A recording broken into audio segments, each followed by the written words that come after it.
Hello everyone. Welcome at this session titled Rewarding Mechanisms Insight from Farmers, Agri-Food Companies, Researchers for a Successful Approach. So we'll share what we've learned so far. And this session aims to contribute to the critical components of the CRCF directive, what financial incentive mechanisms and some other levers would be most relevant for concrete advances in carbon farming. So for these mechanisms to be effective, they must be adapted to the context and challenges of the main stakeholders. I am the chair of this session, and my name is Amina Galiano. I'm a Climate and Sustainability Director at Deloitte Sustainability France.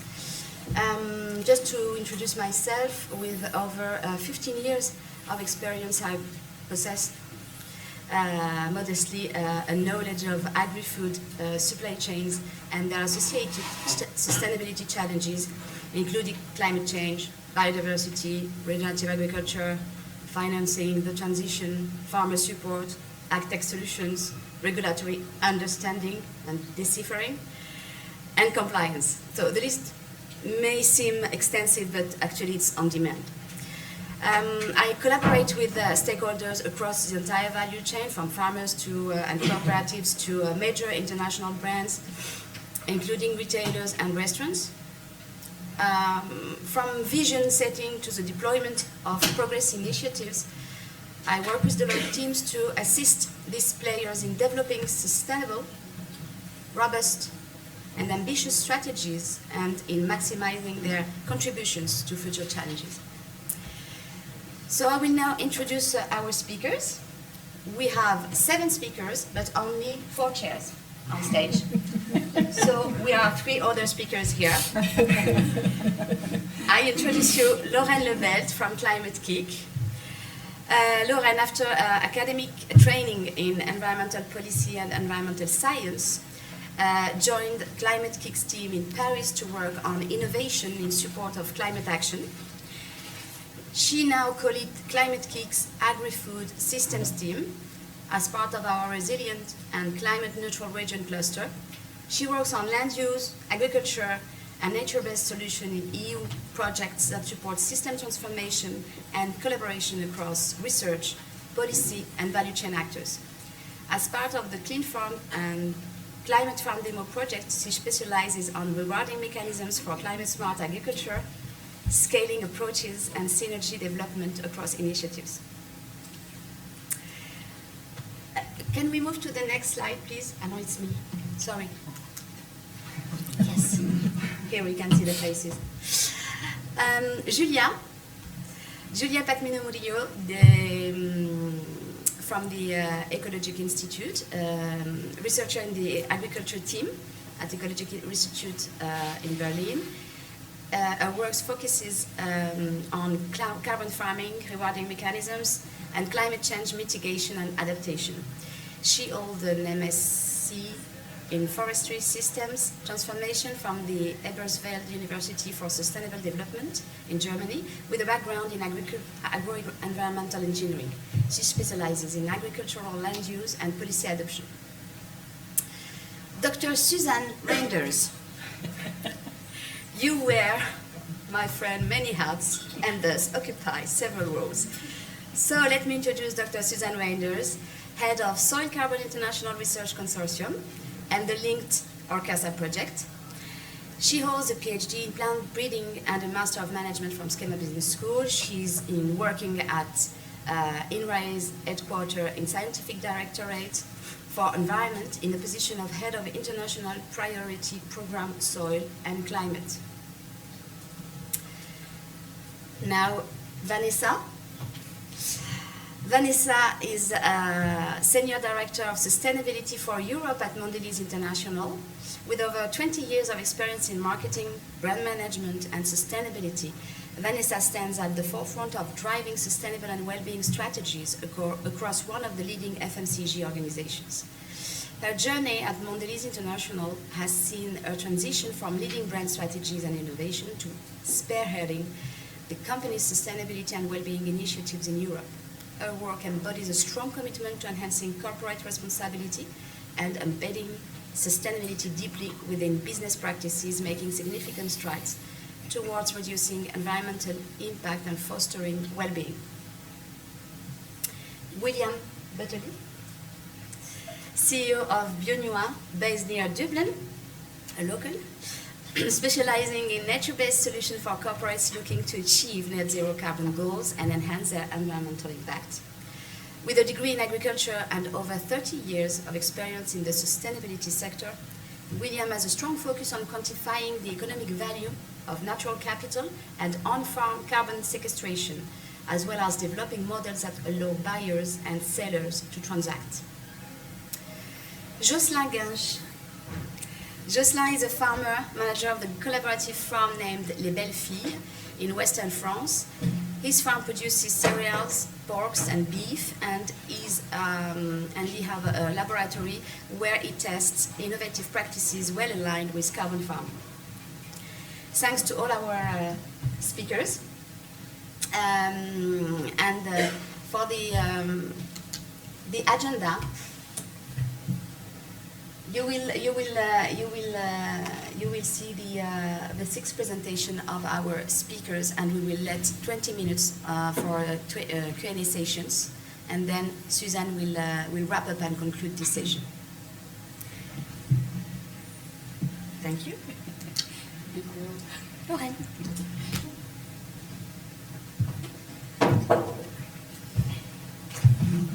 Good afternoon, everybody. My name is Laurène Lebelt. I work for Climate Kick, and together with my colleague Julia Pasmino of Ecologic, we are going to talk about some first results that we got from a project called Climate Farm Demo, funded by Horizon Europe. And also we are going to show you a few insights and figures about the current context in terms of support that goes to climate smart agriculture in Europe.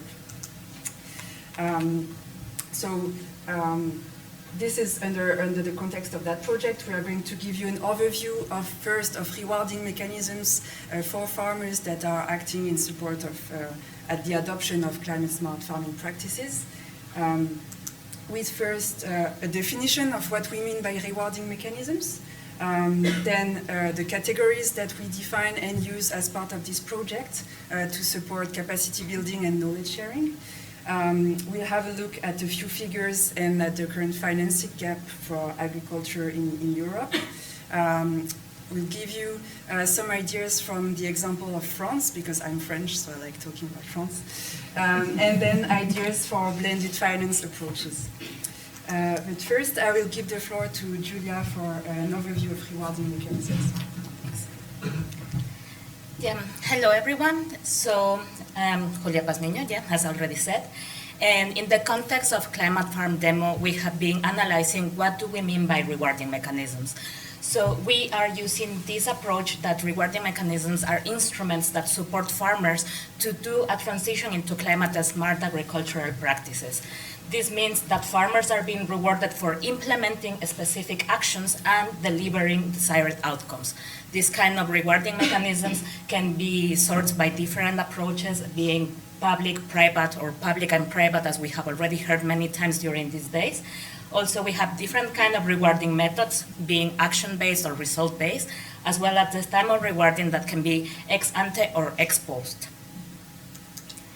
In the context of Climate Farm Demo, we did a general categorization, so understanding the state of the art of rewarding mechanisms at European level. And to get to this general categorization, we based our work in a series of surveys and also literature review. And in the end, we came out with three main categories, which are monetary, supportive, and regulatory and policy rewarding mechanism category. By monetary category, we mean, as its name says, that is the monetary reward, so economic approaches that farmers can receive for implementing climate-smart agricultural practices. By supportive, we mean the voluntary approaches that a farmer can take, but is not focusing on the economic approach.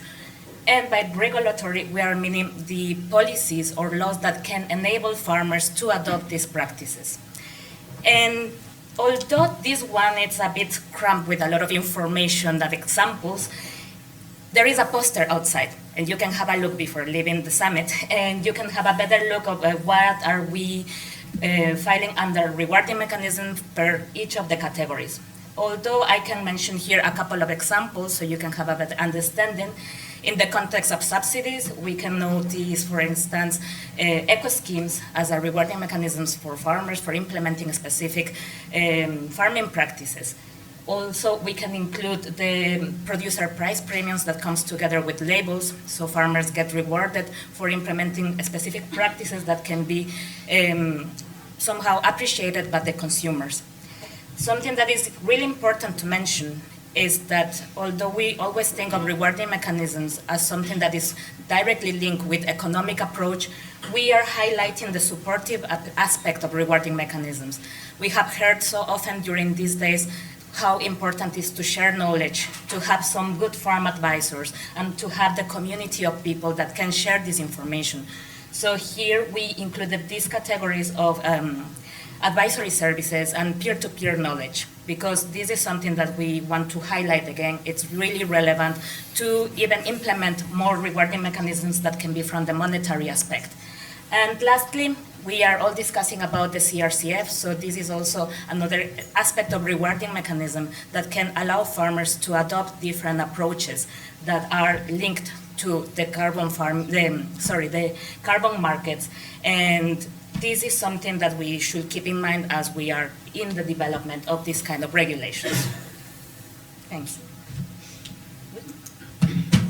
Yeah. So we've seen that there are very diverse mechanisms channeling money that comes from different kinds of stakeholders, public, private, into the whole agriculture system. But now there is a question that comes up every time when we talk about actually activating the transition is who pays for it? And here this is just a quote from a report from last year by Food Drinks Europe, who had a look at the funding situation for agriculture. And their observation is that while there is a need and there is a agreed desire in the entire food chain to support the transition, this debate of who pays is still hindering progress in that direction.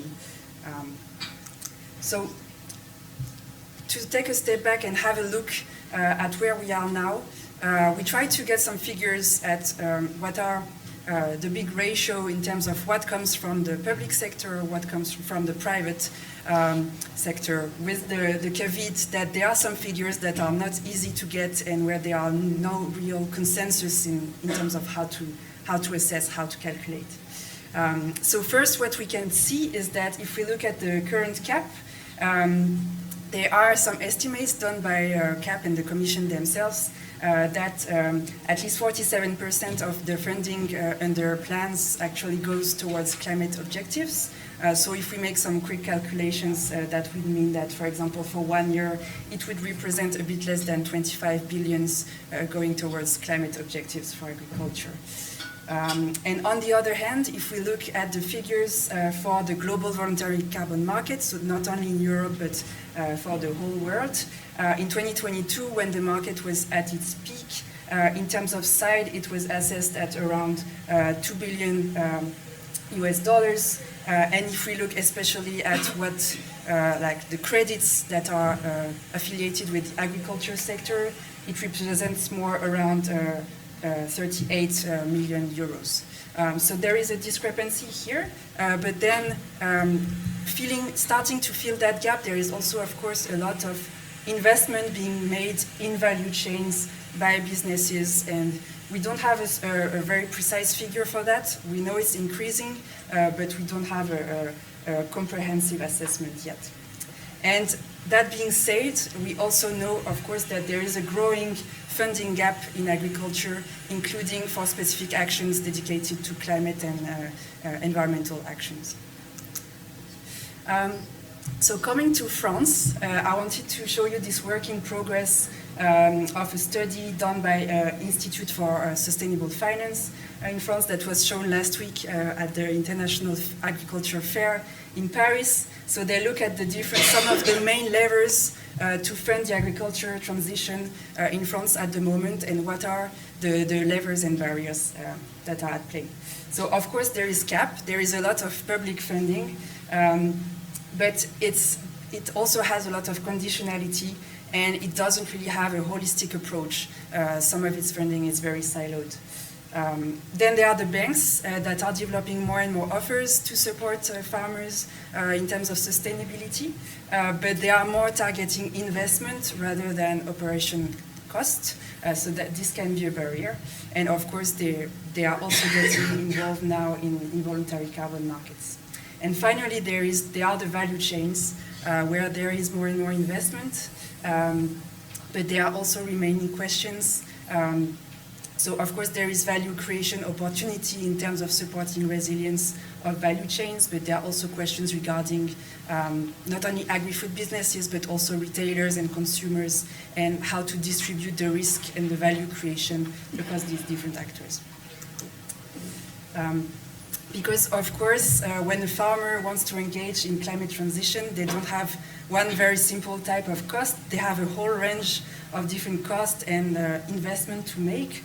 So we may want to take approaches where we combine different types of funding for different types of actions. And this is from WBCSD. I won't go over everything, but for example, if a farmer wants to invest, then a mechanism that lightens interest on loans can be something interesting, while for knowledge development, technical support, innovation research grants could be more interesting. There are also projects such as our friends from Soil Values that look at how to combine different financing mechanisms and also technical support at different stages of the transition for a farmer. There are very different needs depending on whether a farmer is just at the beginning of the transition process or whether they are more advanced. So again, you may want to have different mixes between public and private funding and support, concessional or commercial, depending on the step and on the level of progress. So I won't go into more detail. I will leave the floor now open for our other presenters, but just a few notes on recommendations to wrap up. We've seen that there are lots of different mechanisms, but there are still limited incentive for a holistic approach to transition in the field of agriculture. There are supportive measures, but they are still insufficient to really engage farmers in that transition process. There is also still limited articulation between different rewarding mechanisms and instruments. Most of them are still targeting larger farms rather than smaller farms. And in terms of climate adaptation, resilience is often mentioned as a co-benefit, but there is no mechanism that pointedly supports adaptation except for a few insurance mechanisms, whereas this may become a need in the very near future. And of course, the issue of supporting first movers, we have mentioned that many times already, so I won't go longer into that. But thanks a lot. I think now I can give the floor to Suzanne and give the clicker. Thank you very much.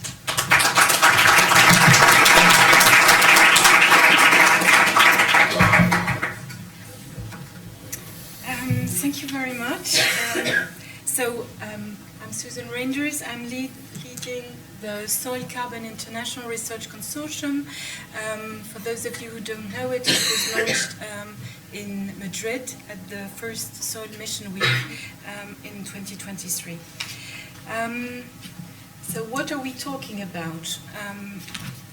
The community that we have built, so that Soil Carbon International Research Consortium, is really meant to target a global issue. Our common goal is really to raise awareness and science-based knowledge on soil carbon. We have a unique worldwide scientific community that is there to help all other stakeholders and to share knowledge, data, practices, and monitoring, reporting, and verification methodologies and the adapted business models. our community is really meant to empower stakeholders, to enable stakeholders to make informed decisions based on scientifically validated data. And our common vision and objective is really to speed up practice change in the context of climate change. So the initiative and the launch is linked as a support to the Paris Agreement and to the 4 per Million initiative, who's in the room here with Claudia. It's an international research consortium that is prepared by a European-funded coordination support action called ORCASA. As I said, to raise awareness and so on. We are 12 partners, 6 in Europe and also 6 around the world. We work with ambassadors. I'll show that a bit later. We already have a number of signatories, so you'll see that we have more of them in the research college, but that there's an explanation for that. It's because we wanted to first have some assets to share also with companies and industries before starting communication with them, but still we have some end user within our partners and 2 funding agencies. What I want to share with you today is just the outcomes of a workshop we organized in Brussels at the end of September 2024. And that policy workshop was really meant to share the thoughts of international players with European policymakers and stakeholders. So it gathered different actors, policymakers, end users involved in carbon certification schemes and presenting private as well as public schemes from the US and Australia on carbon certification. We had 140 person on site and more than 180 online. And we got very positive feedbacks from that expert group and also from the Global Research Alliance on Greenhouse Gas, which I met a few days later. And we have produced a policy brief, which you can find at the entrance of the summit. We've just printed it recently. So our aim was really to gather those actors and include special guests to present and discuss in that context of the planned regulation. So we had Christian Holzleiter, every one of you know him, of course, presenting the European context as an introduction. And we also closed the session with the Soil Mission Board member, Lisa Pietola. And you can see all the people, the speakers from Australia and the Pacific Islands, and also from the US. We shared the recommendations into a policy brief. So soils are the largest terrestrial reservoir of organic carbon, yet they are easily degraded.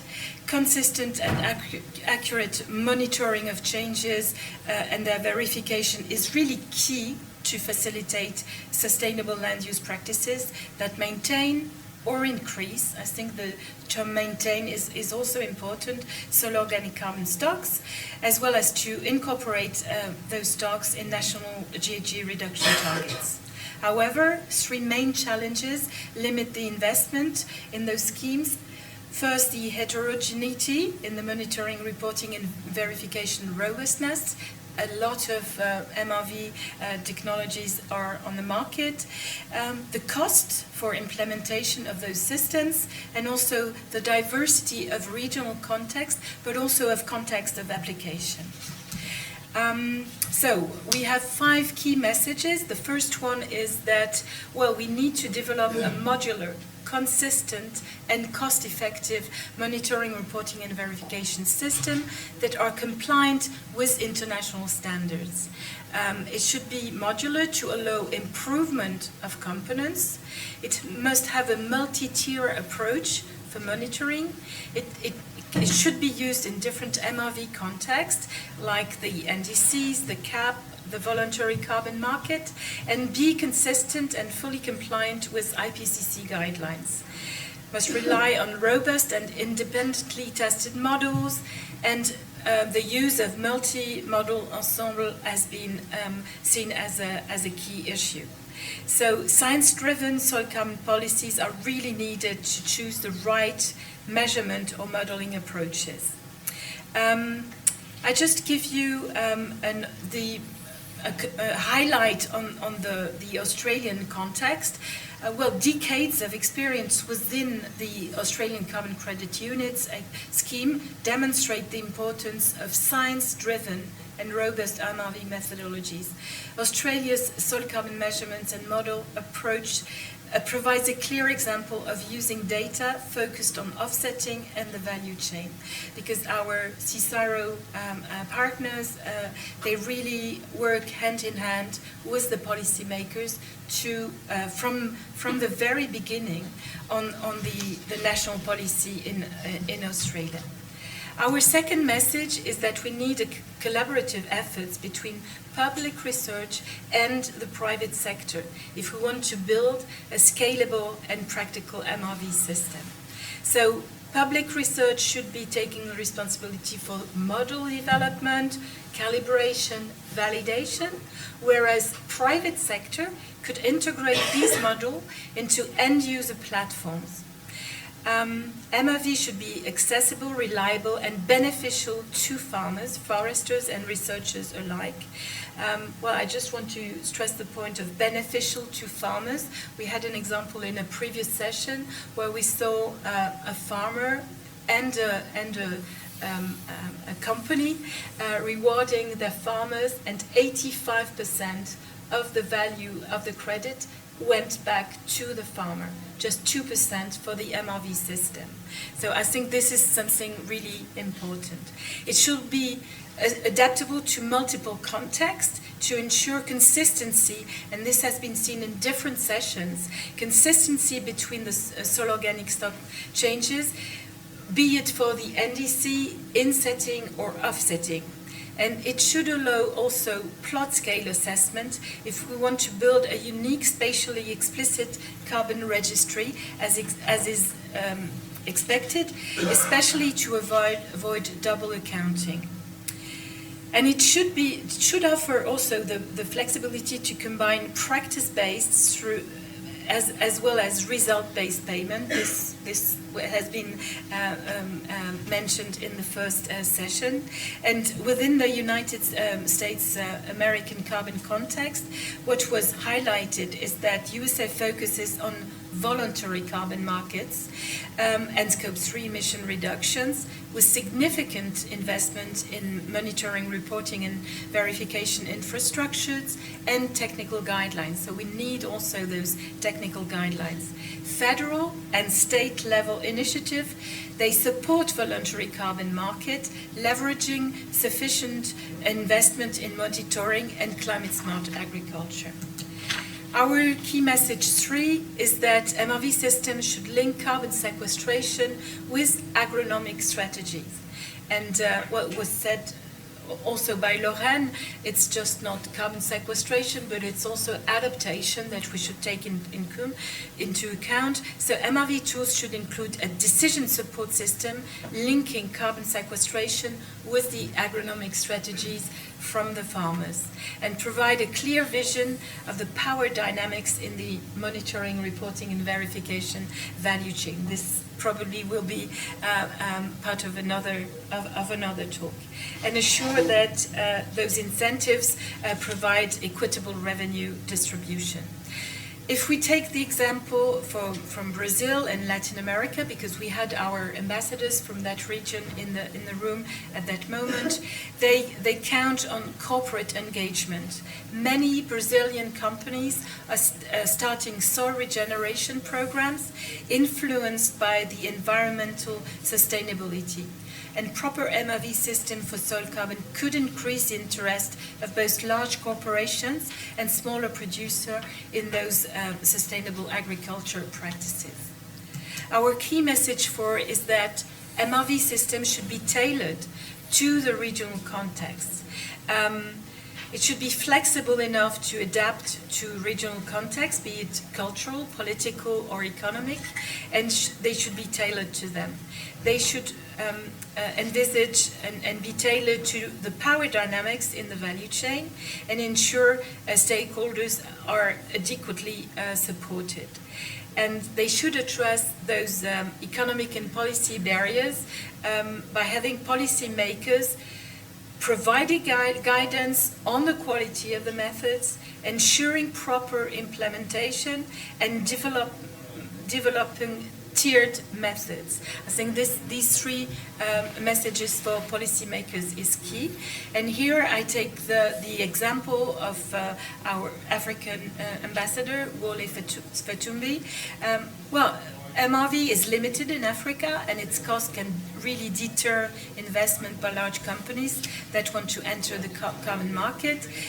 And as an example, the first African Carbon Credit Conference was only organized in May 2024, where the African Union decided on a large program for Africa on the topic, with research and data collection efforts that are really needed.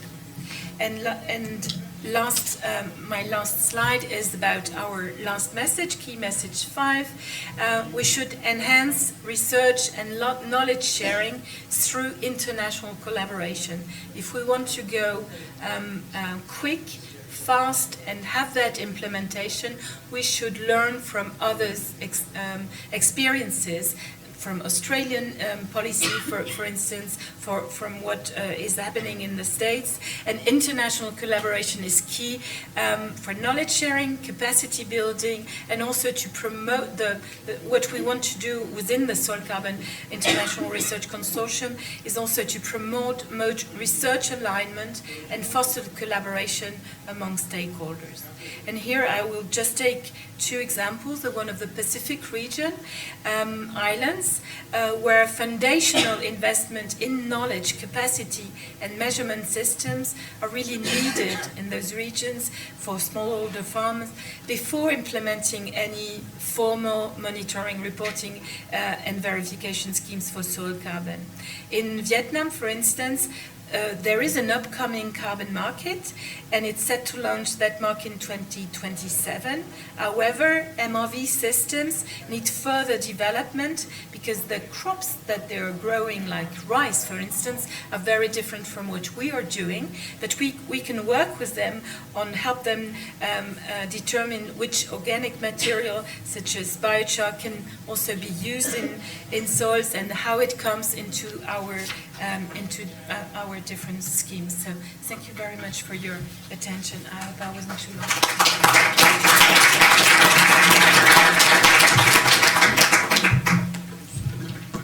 Thank you, Suzanne.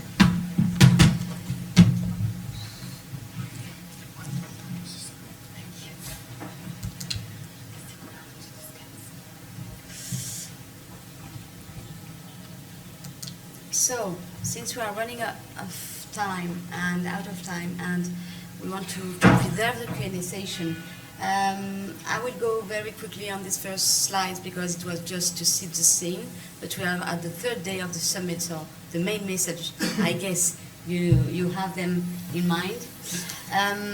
So the state of soil in the European Union, again, Thierry have explained that yesterday. We all agree, I guess, and I hope, on the imperative to transform our farming systems.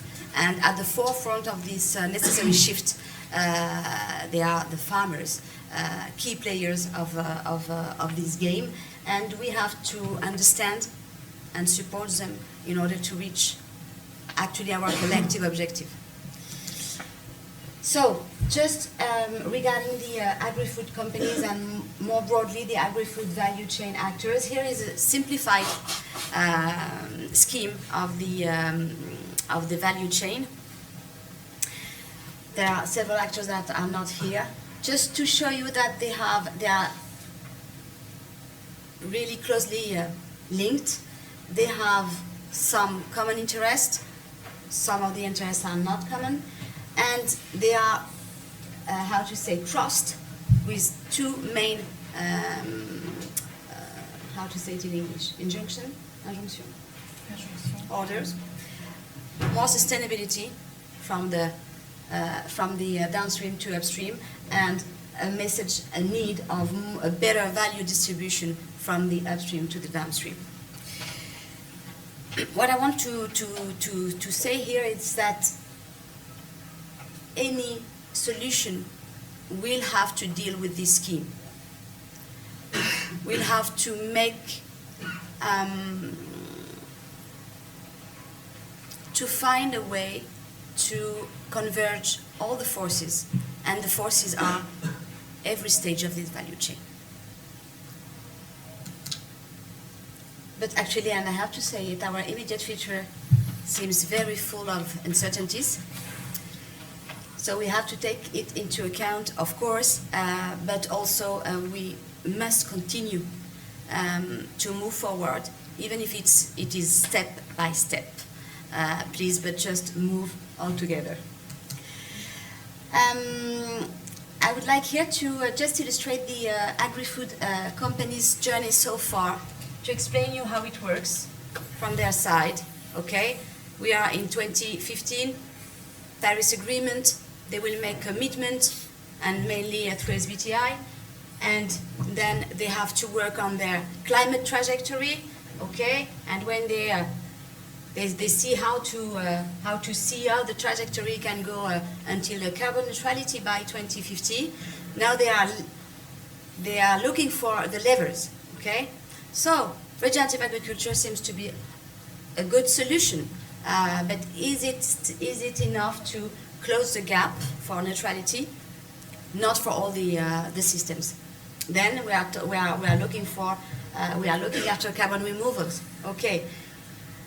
We need, again, methodologies, we need clear policies, we need clear rules of game to go further. But anyway, it seems that it will not be enough neither. And some of the best-in-class companies are already thinking out of the box. It means thinking beyond business as usual. But they are still waiting for clarity. They are still waiting for common rules to play this game. And regarding the farmers, here is actually what they told us last year. What are the main levers for their engagement? So they need to have a clear definition of regenerative agriculture and carbon farming. They need to be part of a supportive community, because when you are considering a farmer, you have to downsize your vision to a human scale. At a human scale, it's an entrepreneur. It has to be accessible for him. It has to be, or for her, clear, straightforward, and not a new additional burden. They need also to have the right technical support, have access to adapted trainings and peer-to-peer sharing, of course, have access to new solutions. They need to be paid at the right level. They need also that we share the risk of the transition. They need to have access to new markets also, because we are asking them to integrate, for instance, legumes in the rotation, but if there is no market, it will be very complicated for them. They need also to have flexibility to adapt local to the local conditions, of course. Long-term visibility. All the actors need long-term visibility and stability. They need to have access also to the evidence of success and be able to mutualize, okay, within the farming neighborhood. When we see these insights, these needs from the agri-food companies and the farmers, rewarding mechanisms are such an evidence. But I would like just to invite you to open your minds regarding the rewarding mechanisms. So I have chosen a more generic definition. And this definition, for me, and I can see it, define rewarding mechanism as systems and processes used to motivate and encourage desired behaviors by providing positive incentives. And in various contexts, such as business, education, psychology, rewards can take different forms. Not only financial, even financial is really important, but different forms. So when you see what are the needs, you understand that they need technical support, they need recognition, they need also a work-life balance, actually. And these rewarding mechanisms, they are important to go further, and we need solution to streamline this effort. And MRV solutions are key for all the value chain, of course. Even they were originally created for two main purposes: the Scope 3 accounting emissions and carbon crediting. They are offering numerous benefits that are very important for all the value chain. And in this regard, it's really important to have MRV in our collective toolbox. Thank you very much. Here is our recommendations.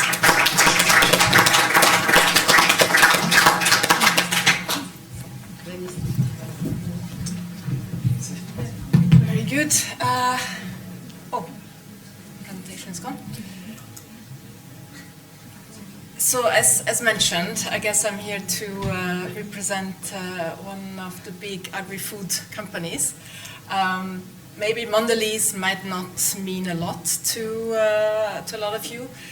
We are a global snacking company. I would almost bet that probably all of you have at least one of our products at home. You know, it's, I don't know, for the French it's Lou Biscuits, or for the UK it's Cadbury Chocolate, Milka Chocolate, Oreo. So we have a lot of different snack brands. Our biggest categories, as you can see on this, are biscuits and baked snacks and chocolate. We operate in over 150 countries, and Europe, as you can see, is our biggest kind of region still. So a very important role for Europe as part of the overall growth strategy, but also for sustainability. And how does sustainability fit into our company ambition and purpose? Actually, it's part of our purpose and mission, that is Snacking Made Right. Which is really looking at making the right snacks for the right moments in the right way. And in the right way is where sustainability very much plays a role, both from a people and a planet perspective, how we source our raw materials, but also how we work with communities and how we mitigate climate change. So very much at the heart of the purpose of our company. And I think 2 years ago, we then elevated sustainability as the fourth growth pillar of our overall company strategy. So we have growth, execution, culture, and sustainability as the 4 growth strategies to really ensure we link what is critical for the business, but also the communities we operate in.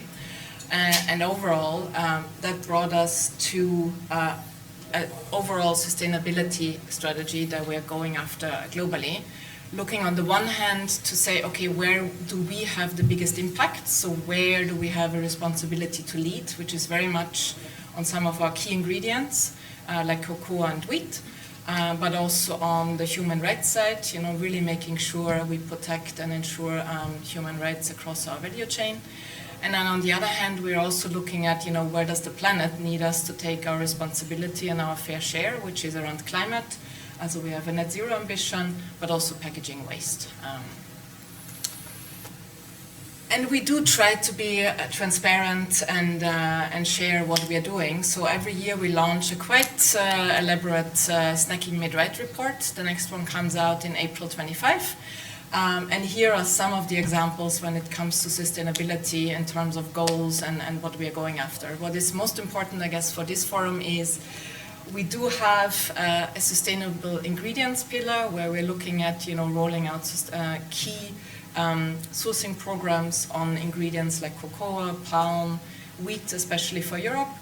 And then climate is the other one. I mean, talking about carbon at this conference, we do have a net zero ambition for 2050, and we also have a midterm goal, as you can see, for 2030. And for Europe, next to our own operations in Scope 1 and 2, dairy plays a big role here because it's our second biggest, actually, carbon footprint in raw materials.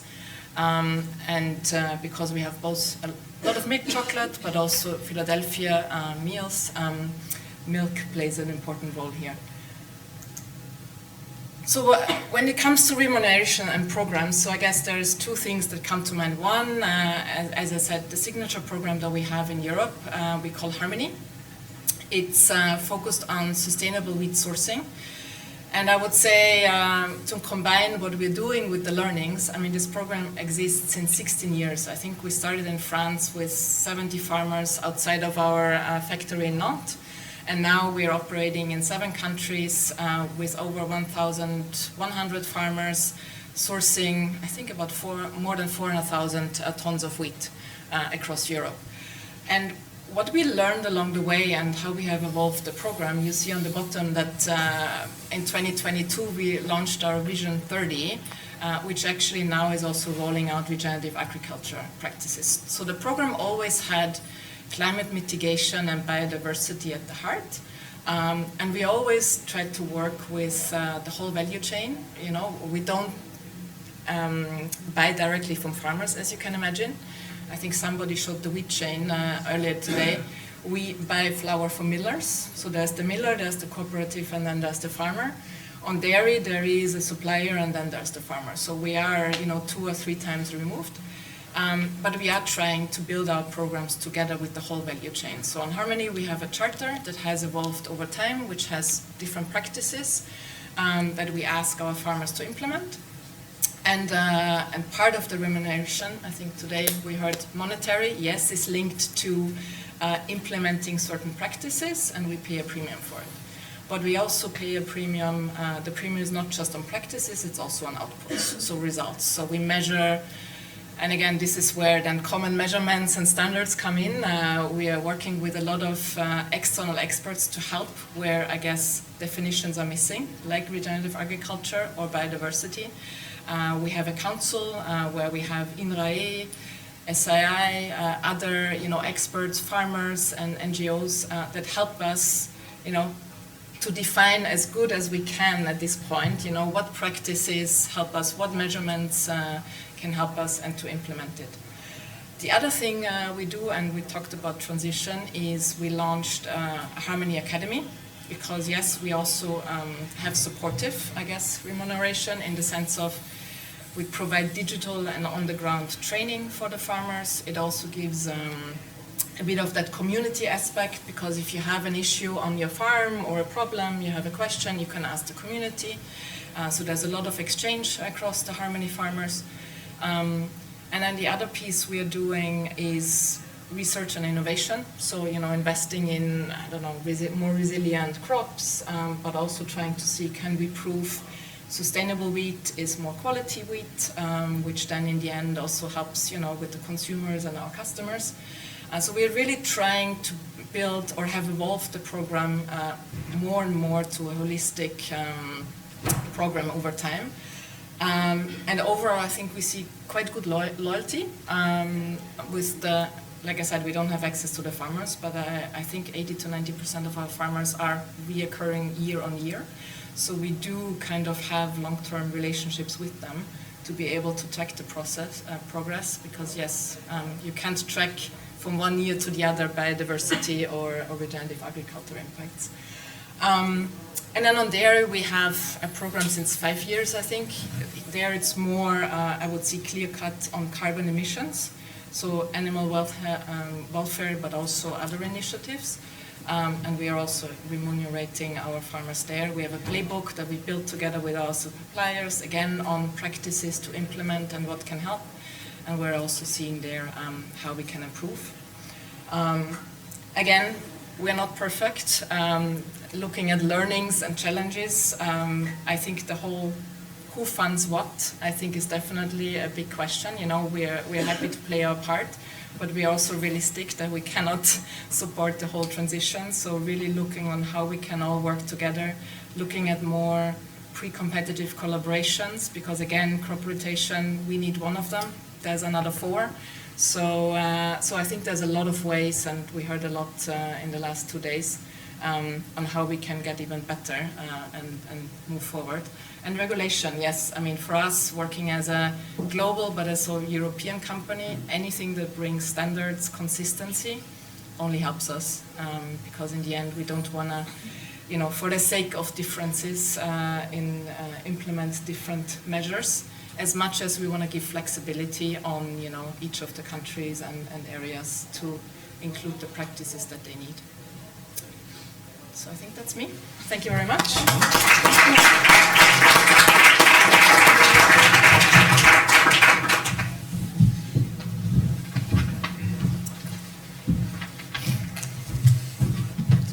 Hello everybody, good afternoon and welcome to Dublin. Thank you, Vanessa. So my company is Bionura. We're an Irish-based company.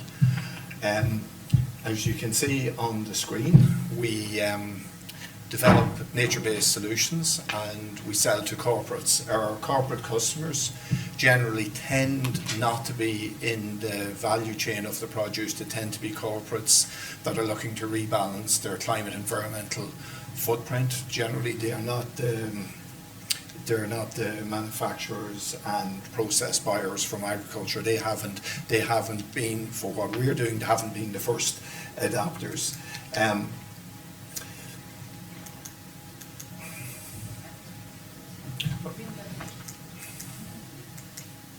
Okay, so I'll tell you a little bit about our approach. So the first thing I'll say is I'm going to speak in very general terms, just for time and for simplicity. If anybody wants to come and get specifics of me after, they're more than welcome to do that.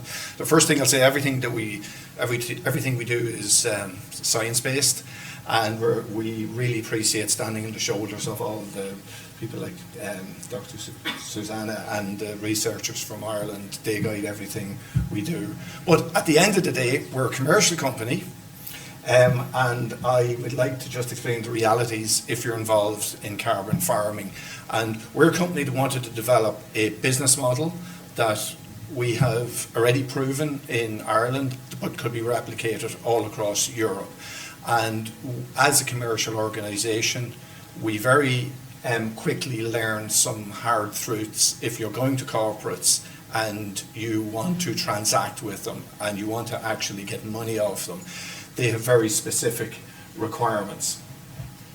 And really what I want to cover is our learnings of what's happening, let's say, in the real world.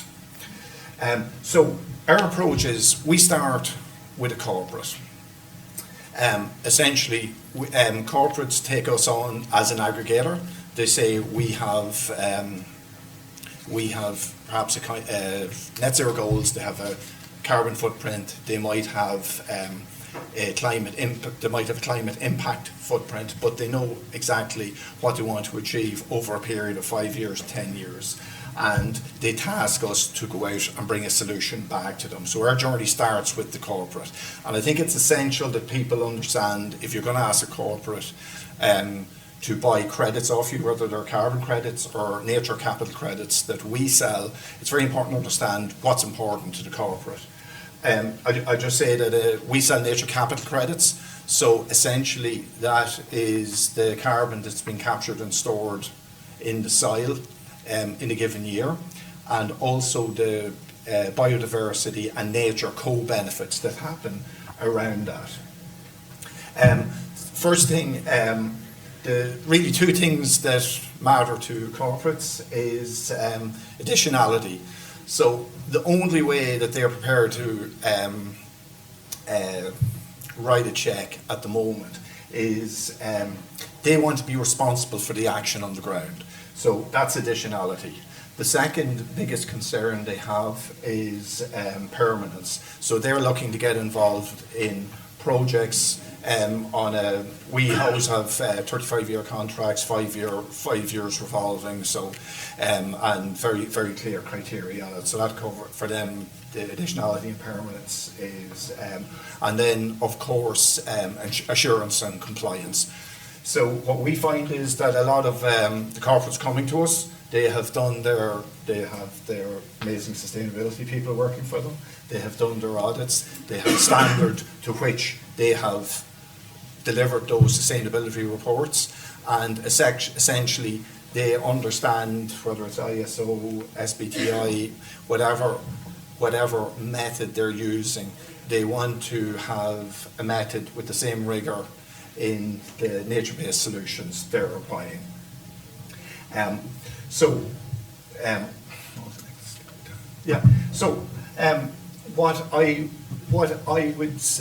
we had to take a very pragmatic approach. Of course, we all understand that farming in Europe at the moment, you need to understand two things. One, that most farms are quite small in size. Of course, there are big grain farmers in parts of Europe, but in Ireland and for the most part in Europe, farms are small in size. So you need very much to keep that in mind. The second thing is that the second thing that's really important is about how decisions are made around that. So if we take a very simplistic approach, you'll see we have some figures there. We take CO2 emissions. We're not talking about methane at the moment. So we can say roughly, you can see from our diagram the CO2 emissions from both cattle, sheep and tillage. So if we were to take a beef farm at the moment, essentially if you were to climate farm and dedicate 25% of the land, so if you had 100 hectares for easy figures, and you took 25 hectares and climate farmed solely on it and devoted it purely to removing carbon and increasing biodiversity, that would leave you essentially, that would decarbonise that farm. Now, the question is, it goes back to maybe why producers aren't engaging with us more. Often they're in a low margin business, and perhaps the corporates, whether they're in insurance, financial services, are in a better place to pay for the product we have. So maybe that's the reason. So what we wanted a very practical approach.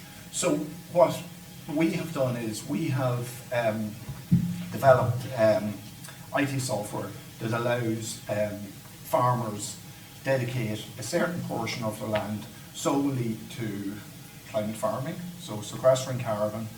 They will take 35-year view on that. That land will be devoted to removing carbon, as I said, also increasing exponentially biodiversity, and essentially they treat that as a crop. So it's another cropping alternative for them. They develop a 10-year plan initially. The company invests the money, agrees to invest the money, so they're getting additionality, and their money effectively sees the development of that plot of land as the next years go on. Now, so again, that's just we found that was a very interesting way to look at it. There's practical. Everybody's saying climate. Talking about climate farming, talking about the new EUs are coming out. Okay, but let's talk about the real world. How much does it cost to remove a ton of carbon from the atmosphere and store it? Okay, so we do know, for example, voluntary carbon credits are selling anything, if you can get a customer in the real world, anywhere from 90 euros to 25 euros a ton. Now, we do know that companies that are using direct air capture, like Climeworks from Switzerland, have amazing technology, they have absolute permanence, they're selling at 800 euros a ton. And I think it's a very important figure. I think one thing that Bioneer are experts in, that we understand how much nature capital should be, what it should be valued at. And we need to talk about how much a landowner actually needs to get back. Because you must think about it this way, that at the moment, the EU have a carrot and stick approach. There's certain legislation that farmers are limited amount of fertiliser they can use. So they are regulated, and they are particularly grass-based systems like we have in Ireland. They are heavily regulated, and farmers are doing a really, really good job. But really, they're being asked to reduce numbers of cattle. They're being placed restrictions, but they need alternatives how they're going to make up the balance of that revenue if they're going to remain solvent. It's fine talking about getting green loans, but if you have to reduce your livestock numbers by 15%, you're not going to be able to meet any loan requirements. So we developed our system. Now, how does the economics work on it? So at the moment, we are progressing very successfully with sales in Ireland. We're achieving our middle price is around 180 euros a tonne for a nature capital credit. That, of course, if a big cheese comes to buy a large number of us, that's one thing. We'll probably reduce the price, but we sold as high as 220 to smaller customers. We have a very well-known coffee chain, you'll see it around Dublin, called Coffee Angel. They're one of our first customers.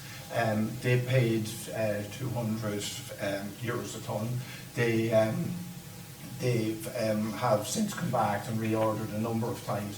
But they actually believe, and they have tabulated exactly, that for their investment they made in nature capital units, they have got a twofold return on the money they invest. And that's why they have doubled the amount of nature capital credits they're buying each year.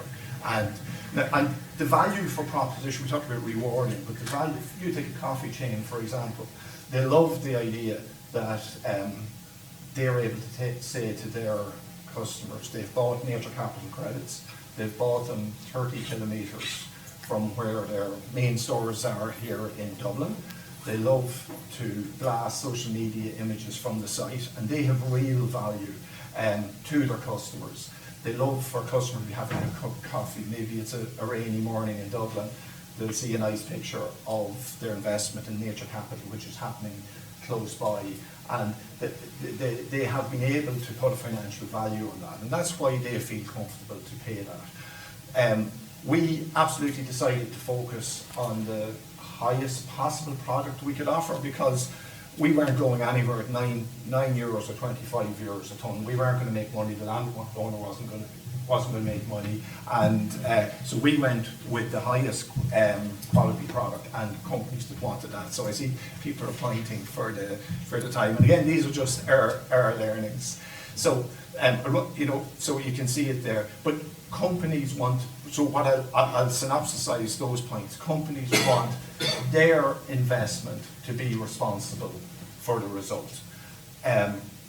Super important to them. But they also want to get a return on that investment. How we do it? Simply, our average sale, now big sales, small sales, average companies come to us 2,000 to 3,000 tonnes of carbon is what they require. The land area for that is 200 hectares. We just simply, if we were lucky enough to get a company in Dublin or in Paris or Berlin, they said, okay, we have a requirement for 3,000 tonnes. We would assemble a group of 8 or 10 farmers in the same local area. Generally, we'd try to pick an area 20 kilometres by 20 kilometres. And the corporate will have a 35-year contract to take the nature capital credits from those. Now, by pooling 10 farmers together, it means that the corporate investor is not investing simply with one landowner, so the risk is spread among 20 or 30 landowners. And by grouping those 20 or 30 landowners, we can accommodate the fact that land ownership are in small plots. And also monitoring, because we're measuring 200 hectares at a time, the cost to do the MRV, both proximity and remote, is insignificant in the bigger picture. So the great thing is that that model can be replicated right across Europe. And the last thing I'd like to leave you with, that what INRAE are doing today and what we've proven is that carbon farming, there's real figures, and carbon farming probably equal with dairying, maybe a little bit more, but certainly way more profitable than beef, sheep or tillage. It's another cropping alternative. It'll sit perfectly in your cropping scenario with your beef, sheep or tillage. And and against those three, it'll definitely be the most profitable thing you will do, and there's big demand for it. So I would like to leave you on that positive note.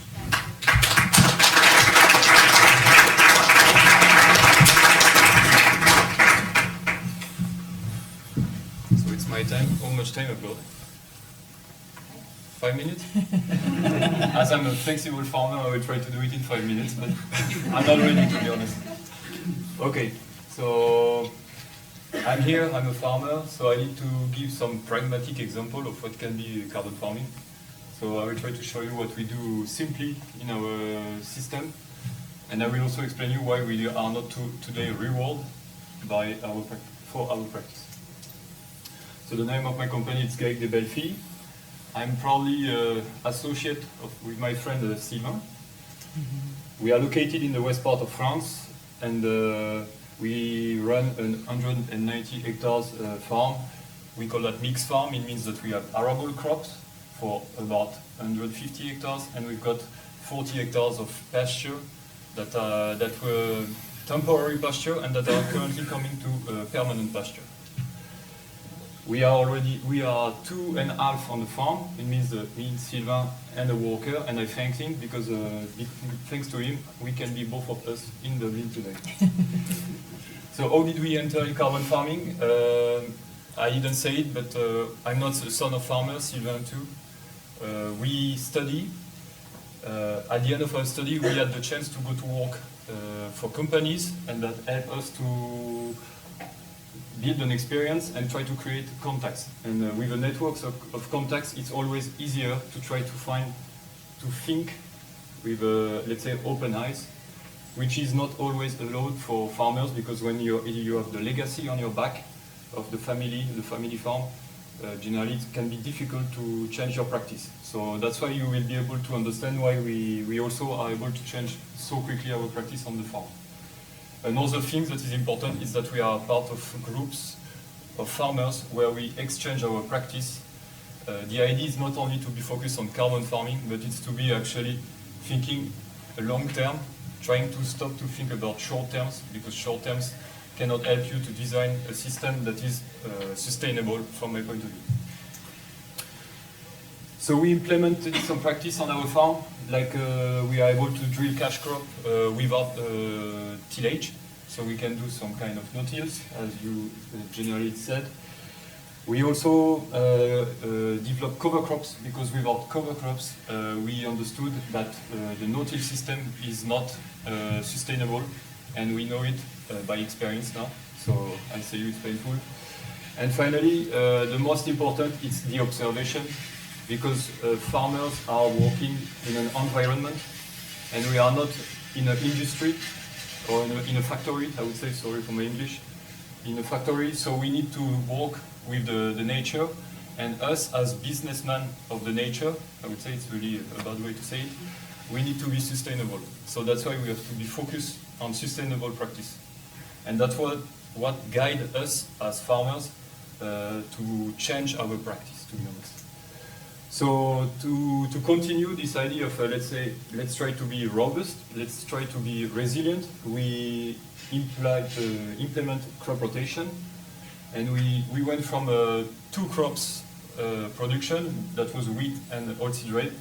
We introduced spring barley because there was a market for spring barley, and that it's an important element, because we can't produce a crop that has no market. So we need to stay focused on the idea that we need a market to sell our product.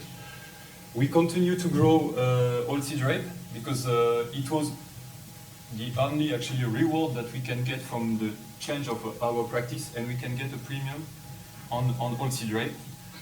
I said it, but to be honest, with the context, currently the economical context, the premium that was offered to produce, let's say, carbon-friendly or low-emission oilseed rape went so low that we personally decided to say we'll keep the practice, because we see the interest, economically speaking, I will explain you later. But we don't want to write, I think it's for MRV reason, we don't want to write a lot of papers, we don't want to have to prove so many things. It's already taking so much time, the administration job on the farm, that we will just like say, okay, thank you, we just keep growing oatseed rape and that's it. And we grow another crop that is also reducing our inputs, that is flax, and that we've got also a regional market for it, and it makes sense. So to be quick, one of the big steps that we did, it was to reduce by 60% our use of mineral fertilizer. We had the opportunities to be able to use digestate, that is the result of biogas factory, let's say, production. So we can get a large amount of it, and we replace by 60% of our mineral fertilizer by this digestate. And also, as we replace some crops, we use also less fertilizer to produce some crops. So that's helped us to be less sensitive to global fertilizer market that is currently completely crazy. And at least for us, the cash flow, we don't need to spend so much of our cash flow to buy inputs. And to be sustainable, you need also to be economically speaking efficient. And for us, it's a whole thing. We don't, from my point of view, we can't be only focused on environment or only focused on economics. We observe that in such an unstable, let's say, context in the world, to be sustainable, you need to be economically efficient and sustainable in your practice. So we at the opposite of William, we try to keep cows, and we even raise the number of cows on our farms, because we observe that pasture fit really well to our context. And historically, in our area, people are reducing the number of cows to try to grow as many cereals as they can. We bought a farm that was in this, let's say, scheme, but we faced so many agronomical problems that we understood that we should go back to what the old farmers and the old generation were doing. So that's why we are going back to a more diverse farm with more productions. And cows can allow us to produce sustainable food in natural environment, because those pastures, they don't get any inputs, and they are a big resource of biodiversity. And to go even further, we even get even more cows, because we are so fan of the cows. And and now we've got 50% of more acreage of pasture, and it's because we have cows that we can have more pasture. Because if you don't use what you produce on your field, you lose money and you are not profitable. So it's you stop everything. I like to say that we try to produce sustainable food with passion, but it needs to be with profit. We live in we need to progress economical stability, because we are working on always on a long-term scenario or strategy, so we need a kind of economical, let's say, guarantee. I'm a little bit afraid that currently with the European Commission regarding their idea or their choice to sign some free trade agreements that will bring on our market food that is not respecting the standard that we've got, and I will have to fight with them. But I'm not able to sell my meat less than what they can propose, so I will probably lose my market if it keeps like this. So my feedback, let's say for the 4 years, is that we found profitability to be sustainable farmers, and we observed that we can make money and with sustainable practice. We could expect more reward, because we think that finally we are not only selling a food product, but we are selling a food product with a service, an additional service, and probably this additional service that is protecting the environment should be rewarded. That we are obviously, but we didn't find any scheme that fit to us, because generally when we enter in schemes and we look at premiums, for example, we observe, and that it's so with you, Vanessa, it's an example that I've got, is that I tried to enter in the Lu Harmonie scheme, because I thought that would be interesting to try to use my practice to get some premium on my crops. And when I read the chart that the cooperative that I could work with gave me, I understood that actually the premium would be totally lost with the chart if I respect the total chart of the co-op, because when I want to sell Lu Harmonie ton of wheat, I need to buy the seed and all the input, let's say, protocol to this co-op, and when I see the price of those inputs, I actually lose the value or the premium that I could get to sell my ton of wheat. So I was a bit disappointed, but it has to be said, we face difficulties like this on our farming scale. But I still hope that we will be able to do something, and I really believe that we have to increase, and I'm speaking with people to say that, I really believe that we need to increase our exchange between farmers and also with the users of our product, because it's when we speak all together and that we will understand all together what we have to do to be sustainable, that we will be able to implement a sustainable, let's say, scheme. Well, that's what I can say you quickly. I guess I spoke too much already.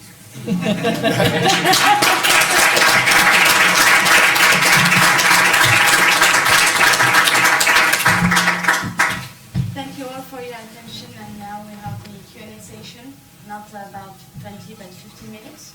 So if you have questions, we are at your disposal. And Chloe has the microphone. Okay.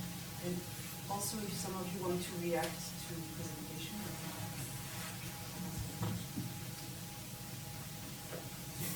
Nobody? Don't be afraid. We answered all the questions. Yeah. Yes. We came to Dublin for that. Yes. I just have a small question about the Harmonie training program. How does it work? How farmers participate, and how they connect to each other.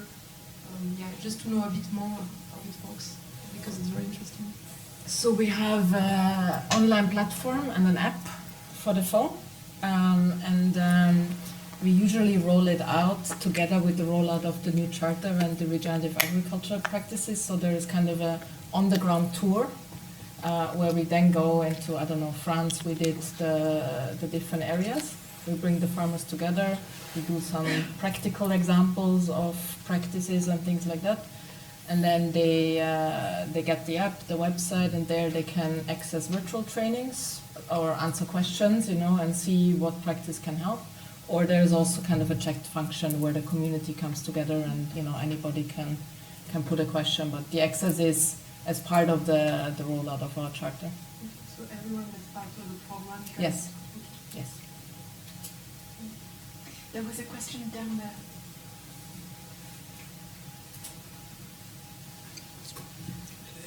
Thank you very much for a really interesting set of presentations. Could I put a specific question to William? The 25% of the farm area that you set aside for carbon farming, what do you do with that land? Is it wood? Do you plant to woodland, or you compare the gross margin that you were able to offer the farmer with the potential gross margin from using that land for sheep or beef or tillage? But did that imply that it's non-productive in some sense, or what do you do with it? Yeah. Yeah, so the first thing it says, obviously it's very productive because it's generating nature capital credits and boosting nature and biodiversity exponentially. Interestingly, just I was thinking about it as Vanessa was speaking, we on some of the lands we manage, it's growing crops and often wheat, and what we're trying to measure at the moment, but a lot of the farmers are actually producing nature capital credits in the same field as the wheat field. And because of the extra pollinators, they're actually increasing the yield naturally of the crop that's been grown, particularly in organic situations where there's organic wheat being grown. And so first thing I'd say is that land's very, very productive. And how we manage it quite simply is we have a landowner, let's say he's 100 acres, he decides to go with 10%, 20%, 25% as a cropping alternative.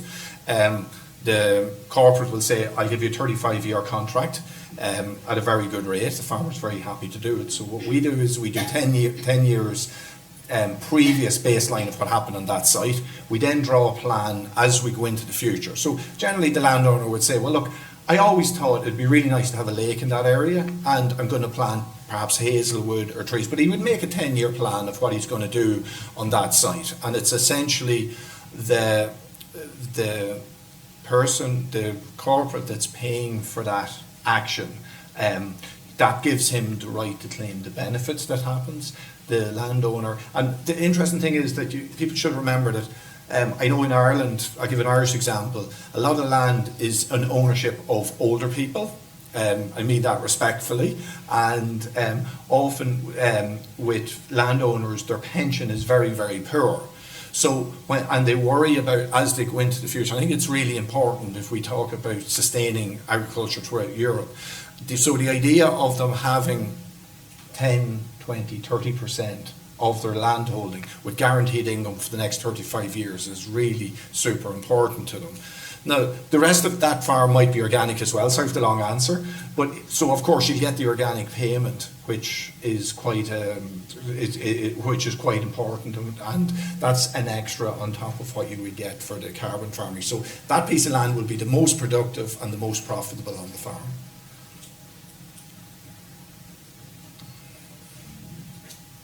Another question?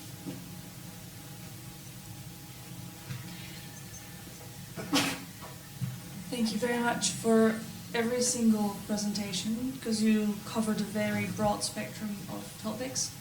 Most of it very relevant to me, because I work for Rabobank, which is a large agricultural financier. Maybe just a selfish question, but if you look at the financing available for the transitions that you either want to see or create on your own farm, which gaps do you see and where do you think banks should step in? I really appreciated your presentation with the breakdown of the farmer financing and the examples there. I would love to know what is missing and where we, as an agricultural financier, could step in. If you want, I can start.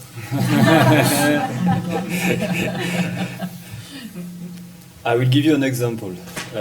We work with a French bank that is financing our farm since the beginning. And the fact is that we had a project that I think makes sense for everybody, is that we wanted to build buildings with solar panel on it.